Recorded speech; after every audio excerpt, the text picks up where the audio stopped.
मैं सरदार सिंह से आचार्य भूगोल। आज आपको स्टडी कराएंगे विद्यार्थियों बीए पार्ट सेकंड में प्रैक्टिकल ज्योग्राफी। Good morning. आज आपको पढ़ाएंगे दूसरी एक्सरसाइज है, तीसरी एक्सरसाइज आयताकार आरेख। आयताकार आरेख के अंदर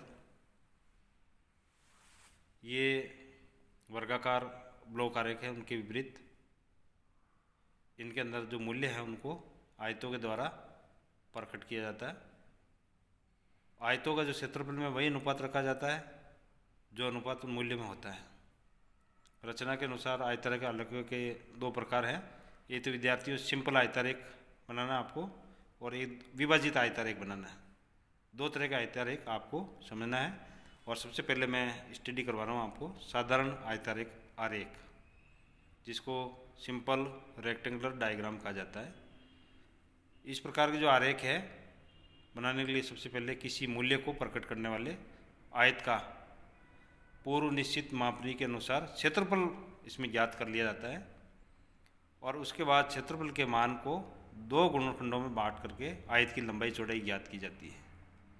तो उसमें विद्यार्थी आपको ध्यान रखना है कि आयत की लंबाई ज़्यादा होनी चाहिए और चौड़ाई कम होनी चाहिए, यानी आयत की आमने सामने की भुजाएं बराबर होती है। जैसा कि आपके सामने ये चित्र दे रखा है, चावल मिलियन टन में प्रोडक्शन 53.5 मिलियन टन, गेहूँ, ज्वार, मक्का, बाजरा और जौ। फिर देखिए इसमें मापनी के अनुसार आयत का क्षेत्रफल आपको ज्ञात करना है। तो ये क्षेत्रफल ज्ञात कर रहे हैं, उसके अंदर एक एक का भाग दे दिया, क्योंकि जो क्षेत्रफल है वो एक मान के चले। फिर जो संख्या हमारे को प्राप्त हुई क्षेत्रफल में 53.5, तो विद्यार्थियों इसको इस तरह से डिवाइड करना है कि इसमें लंबाई ज़्यादा होनी चाहिए और चौड़ाई कम होनी चाहिए। तो सबसे पहला जो आयत लेते हैं हम चावल के लिए, तो 53.5 जो दिया हुआ है उसके अंदर ऐसी संख्या का भाग दो, जैसे 10 का भाग दिया तो ये तो हो जाएगी लंबाई और चौड़ाई ऑटोमेटिक 5.35 आ जाएगी। 53.5 के अंदर 10 का भाग देना है और 10 का भाग देते ही जो संख्या हमारे को प्राप्त हो रही है चौड़ाई, वो 5.35 प्राप्त होगी। तो अब जो सबसे बड़ी संख्या है उसके बाद में नेक्स्ट जो संख्या है वो 10 से छोटी होनी चाहिए। जैसे 7 आ रहा है, 7 से छोटी 5, 5 से छोटी 4, 4 से छोटी 3 और 3 से छोटा 2। इसी तरह से इसकी चौड़ाई के अंदर भी इसी तरह का सीक्वेंस रहना चाहिए। जो चौड़ाई 5.35 चाहिए, नीचे वाली जो चौड़ाई है वो, नीचे वाली संख्या की जो चौड़ाई है वो 5.35 से ज़्यादा नहीं होनी चाहिए, बल्कि उससे कम होनी चाहिए। जैसे 5.35, फिर 5, 2.3, 1.62, 1.144 और 1, यानी उत्तरोत्तर कम होती जा रही है और ऊपर वाली जो चौड़ाई आयत की लंबाई है वो भी कम होती जा रही है। तो अपन को संख्या ऐसी चूज करनी है विद्यार्थियों कि 53.5 है तो 10 आया। दूसरी नेक्स्ट संख्या 8 भी ले सकते हो, 8 का भाग आपको 35 के अंदर देना है और जो संख्या हो जाएगी वो चौड़ाई ज्ञात हो जाएगी। तो इन दोनों संख्याओं को जब मल्टीप्लाई करते हैं लंबाई और चौड़ाई को, 10 इंटू 5.35 इसको मल्टीप्लाई करते हैं तो 53.5 वापस आ जाता है। यानी लंबाई का आपको इनमें भाग देना है तो चौड़ाई ऑटोमेटिक ज्ञात हो जाएगी। 53.5 के अंदर 10 का भाग देना है, फिर 35 के अंदर 7 का भाग देना है, 11.5 में 5 का भाग देना है, 6.5 में 4 का भाग देना है, 3.5 में 3 का भाग देना है और 2 के अंदर 2 का भाग देना है। तो ये अपना आप चौड़ाई ऑटोमेटिक ज्ञात हो जाएगी। लेकिन उत्तरोत्तर जो इसका क्रम है वो घटता हुआ होना चाहिए दोनों संख्याओं का। फिर आपके सामने विद्यार्थी ये चित्र बना हुआ है, इसमें सबसे पहले हम लेते हैं जो। तो सबसे जो छोटा आयत है उसको सबसे पहले बनाते हैं। तो 2 सेंटीमीटर की इसकी लंबाई है आयत की। देखिए आप लोग, या तो इसमें ठीक है 2 सेंटीमीटर की लंबाई लेते हैं और चौड़ाई इसकी 1 सेंटीमीटर, तो एक आयत तैयार कर दिया। दूसरा आयत बनाने के लिए 3.8 बाजरा के लिए। एक ही जगह से नाप आपको लेना है। जैसे बारले आपने लिया तो बारले के अंदर आपको एक ही जगह से यहाँ से नाप लेना है, यानी जीरो जो पॉइंट दे रखा कॉर्नर पर वही से इसका नाप करना है। और इसका नाप आएगा 3.5 और इसकी हाइट आ जाएगी 1.44। थर्ड नंबर 6.5 लंबाई होनी चाहिए। 6.5 के लिए 4 सेंटीमीटर की लंबाई है और चौड़ाई इसकी 1.62। फिर 5, फिर 7 और फिर 10, यानी टोटल जो इसकी लेंथ है आयत की वो 10 सेंटीमीटर है, यानी जो मैक्सिमम है उसको आपको बना लेना है सबसे पहले। और 5.35 इसको चौड़ा बना देना है, यानी इसकी लंबाई और चौड़ाई दोनों ज्ञात है। तो बड़े वाले को सबसे पहले बना लो, उससे बाद में उससे छोटा वाला 7 और 5 हाइट, फिर 5 2.3, फिर 4 1.62, फिर 3.8 1.44 जो भी है, और लास्ट में आप चाहे तो 2 1 इस तरह से भी बना सकते हो। तो ये आपके सामने सरल या साधारण आयतारेखीय कहलाता है।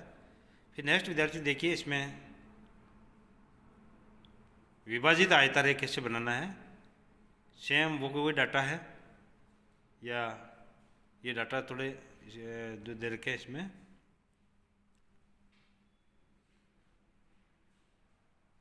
इसमें, आरेख बनाने के लिए सर्वप्रथम कोई उचित मापनी इसमें ले लेते हैं। और उचित मापनी क्या ली विद्यार्थी, इसमें ये फसलें हैं और इधर वास्तविक उत्पादन दे रखा है। तो ये दो तरह के जो डाटा है, फसल आपको दी होगी और डाटा आपको दिए होंगे। फिर आपको क्या करना है, ये डाटों का आपको योग कर लेना है। योग करने के बाद में फिर आपको एक मापनी माननी है। जैसे इसमें जो मापनी माननी है, यानी ये वास्तविक क्षेत्रफल मिलियन हेक्टेयर में और मापनी के अनुसार जो इसका हेक्टेयर है वो है। इसमें अपने आंकड़ों को छोटा करना, थोड़ा छोटा करने के लिए 2 सेंटीमीटर मान के हम चल रहे हैं। इसमें 1 मिलियन टन या 1 मिलियन हेक्टेयर बराबर 2 सेंटीमीटर पैमाना मान लिया, तो सबके अंदर 2 का भाग दे दिया। तो ये क्षेत्रफल में ये हमारा को ज्ञात हो गया, ये छोटी संख्या ज्ञात होगी। फिर विद्यार्थियों आपको ध्यान रखना है कि इनके अंदर सबकी जो चौड़ाई है वो समान रखनी है। या तो सब आयत की चौड़ाई 3 सेंटीमीटर रख ले, या 2 सेंटीमीटर रख ले, या 3 सेंटीमीटर, जो भी है 4 सेंटीमीटर रख ले। तो देखिए इसके अंदर आयत की लंबाई और चौड़ाई। तो आप विद्यार्थियों सबसे पहले ध्यान देना कि इसकी चौड़ाई को फिक्स मान लिया गया। तो सबसे चौड़ाई कितनी मानी है, 4 मान ली, या आप 3 मान लेना या 5 मान लेना। जैसे इसमें 4 मानी हुई है, तो 4 का 20 में भाग दिया, 11.5 में 4 का भाग दिया, 11 में 4 का भाग दिया, 8 में 4 का भाग दिया, 5.5 में 4 का भाग दिया। तो ये आगे जो संख्या है वो आ जाएगी। जैसे 20 के अंदर 4 का भाग दिया तो 5, 2, 2, इस तरह से सब संख्याओं के अंदर 4 का भाग आपको देना है। फिर ये देखिए आप लोग, जो क्षेत्रफल अपन टोटल किया वो 128 आया कुल क्षेत्रफल, उसके अंदर भी 2 का भाग दिया तो ये 64 आ गया। और इधर भी देखिए आप, अगर इन संख्याओं को अपन जोड़ेंगे 5, 2 पॉइंट ये समथिंग जो संख्याएँ आ रही हैं उनको जोड़ने पर ये 16 सेंटीमीटर आई और इंटू 4 यानी 16 चौका 64 सेंटीमीटर। अब अपन को ये जो नीचे है ये 64 सेंटीमीटर की रेखा इसमें खींची हुई है और इस 64 सेंटीमीटर को आपको डिवाइड करना है। कैसे, पहले 64 सेंटीमीटर रेखा खींच दी, उस पर फिर अपन निशान लगाते जाएंगे। पहला है 20 सेंटीमीटर निशान लगा दिया चावल के लिए। फिर इसके बाद में जो पल्सेज है दालें दे रखी है उसके आगे 11.5 सेंटीमीटर, फिर उसके आगे 11 सेंटीमीटर, 8 सेंटीमीटर, 5.5, 1, 3.5, 1.5, 2, 2.5 इस तरह से 64 सेंटीमीटर रेखा है। हमने एक रेखा के ऊपर इस तरह से निशान लगा लिए फिर आयत की चौड़ाई सबकी समान है तो सबकी ऊंचाई जो है 4-4 सेंटीमीटर लेनी है। राइस की 4, पल्सेस की भी 4, वीट की भी 4, ज्वार की भी 4, बाजरा भी 4, और इस तरह से 4-4 हाइट सबकी लेनी है। तो ये खड़े आयत बनेंगे। फिर इनको आपको सब आयत को अलग अलग शेडिंग देनी है, या तो उनके ऊपर फसलों के नाम लिख लें, और या फिर इंडेक्स के अंदर जो शेडिंग दे रखी है उसको शो कर सकते हैं।